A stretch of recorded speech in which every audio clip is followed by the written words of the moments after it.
The character of Hallows Eve is a Halloween-based villain slash anti-hero who has a magical bag that provides her with magical masks, and is then not only able to take on the abilities and powers of that mask, but also literally turns her into the monster or person that mask represents. Since it's that time of year, I thought it would be perfect to do a character spotlight on her. Just explain her history and what she does so people can get a little bit of background on the character. So, she first appeared in the pages of Amazing Spider-Man Volume 6, number 14, in November of 2022. But the civilian character behind all the masks has been around a lot longer, showing up all the way back in 1995 as Janine Godby. We later find out that this is actually an alias she used, since she was on the run after she had killed her father in self-defense, after years of abuse and torment. Her real name is Elizabeth Tyne, but Janine is the name she is most known for and still currently uses today, so I'll be referring to her as that for the rest of this video. Janine initially flees to Salt Lake City and finds work as a waitress. While there, she meets Ben Reilly, a clone of Spider-Man who was created by the villain the Jackal during the infamous Clone Saga that took place in the 90s. If you don't know about the Clone Saga, it was this big event, kind of controversial. A lot of people didn't like it. Again, if you want to hear more about it, leave a comment and I'll cover that one later. Ben, who also went by the superhero name Scarlet Spider, was initially drawn to Janine because of how she shared some resemblance to Mary Jane, Peter Parker's longtime off and on-again love interest. After being injured one time, Ben shows up on Janine's doorstep and she takes him in and helps nurse him back to health. They both share with each other their secrets and form a close bond that evolves into a relationship. Eventually, Janine confesses to the killing of her father, spends many years at the Bedford Falls Correctional Facility, until one day she's approached by a representative from the Beyond Corporation to move to their minimum security facility. She refuses at first, but is then convinced when the possibility of reuniting with Ben was mentioned. The Beyond Corporation is this big company, kind of like Oscorp or Roxxon. They're into tech. They look like a good company, but there's a lot of stuff that's hiding behind the scenes. Once she was out of the correctional facility, Ben and Janine began living together at the Beyond Tower. However, the Beyond Corporation were using her to help control Ben, so they could use him and his powers for their own selfish gains. Janine uncovered their plans and that they had been modifying Ben Reilly's memories, and in response, the Beyond Corporation activated their cover-up protocols as a way to kill them to keep their secrets from getting out. Trying to save herself, the current CEO of the Beyond Corporation convinced Ben she had a machine that could get his memories back, but would have to take them from Peter Parker. This causes a confrontation between Ben and Peter when Ben is ultimately beaten and falls into a pool of psychoactive substance. He is assumed dead, but Janine finds him later in sewers underneath the ruins of the old building. The substance changed him, and he now calls himself Chasm, and makes it his main goal to reassemble his memories and his soul. Janine decides to help him do this. While raiding Beyond safe houses for technology, he finds the parts to build the gate to Limbo, then makes a deal with the Queen of Limbo, Madeline Pryor, who is also a clone herself of Jean Grey. She promises to extract Peter Parker's soul for Ben, and also uses a demonic finger to give Janine her powers, and allow her to take on the powers of the mask she wears. At first, she is only given a few masks, but as time has gone by, she has gained more. It has even been said that her magical bag holds an infinite number of masks. If this is true, this could make her one of the most powerful superhumans in the 616 universe, especially when it's been seen that she can wear the masks of other superpowered individuals, gaining what powers and characteristics they have.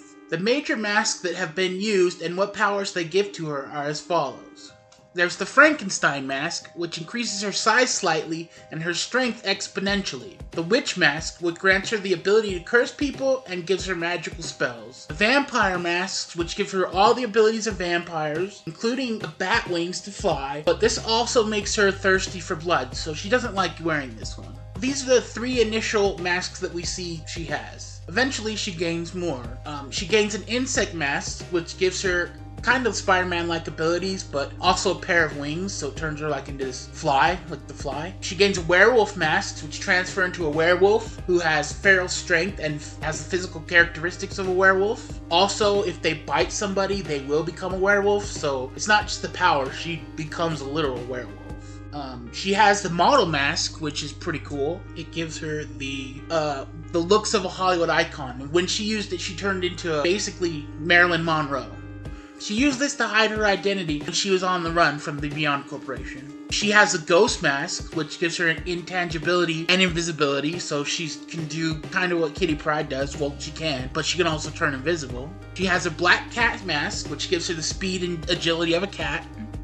She has a mummy mask, which has projectile wrappings. She's undead, turns her into a mummy.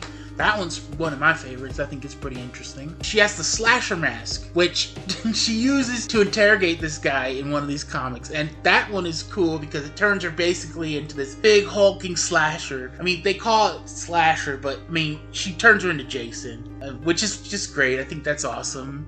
She has a police officer mask, which lets her turn into like a police officer. She has used that one multiple times to help not only blend in, but to gain information from the police. She has the gorilla mask, which turns her into a gorilla, gives her strength. I don't really get the point of the gorilla mask, really. I mean, cool, you can turn into a gorilla, but you already have the Frankenstein mask, which is stronger than... It's fun to see, I guess. And then we get to the other masks that I think are probably the most interesting and makes the character even more interesting than she already is. And these are the masks that have more recently popped up. Like, she has a Captain America mask, and this turns her into basically a Halloween version of Captain America. And she has an enhanced strength and agility of a super soldier, and she has a shield, and it somehow also makes her taller, which is a reference to the Captain America comics and the movie when they, you know, because Steve Rogers used to be this wimpy little dude. It's pretty hilarious. She has the Hulk mask, which gives her the strength and durability of the Hulk, or at least very close to that level, which is insane. And she also has the Spider-Man mask, which gives her all the powers of Spider-Man. So, I mean, that's cool. I think those masks are the coolest. And there's so much you could do with this character in the future, and I hope they do. Like, I can just imagine all the different masks that she could use or wear, and different people and interactions you could have with her. It could be a lot of fun. Imagine if she had a Galactus mask, or an Eternity mask. You know, the options are endless with her, and she's really cool. I think she's a great character. I'm a little biased because I do love Halloween as well. Some people might think it's a little bit too on the nose, but I really like her. I think she's cool.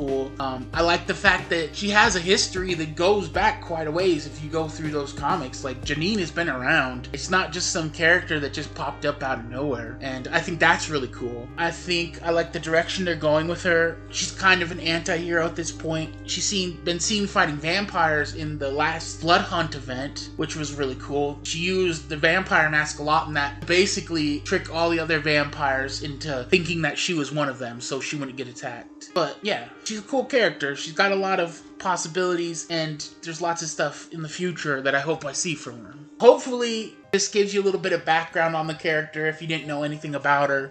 She's, like I said, she's pretty interesting. You want me to cover somebody else? Or I can just cover these individual issues in depth if that's something you're interested in. Like, comment, subscribe. That really helps me out a lot. Thanks for watching, and we'll see you in the next one.